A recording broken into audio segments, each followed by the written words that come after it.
विश्व 24 न्यूज हर पल आपके साथ।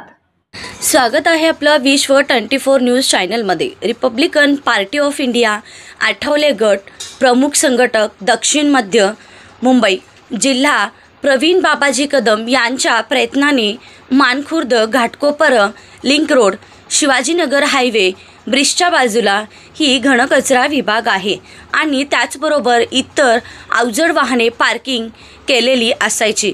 घनकचरा यांची तर अतिशय घाण आणि दुर्गंधी पसरणारी वाहने उभी असायची। कारवाई करून रोड आणि ब्रिज मोकळा केला। विशेष प्रतिनिधी सैफन नदाब, व्हाइस रेकॉर्डर आफरीन बागवान। राज्यातील महत्त्वाच्या आणि आपल्या भागातील ताज्या बातम्या पाहण्यासाठी आजच आमच्या विश्व 24 न्यूज चॅनलला YouTube वर सबस्क्राइब करा आणि बेल आयकॉन प्रेस करा।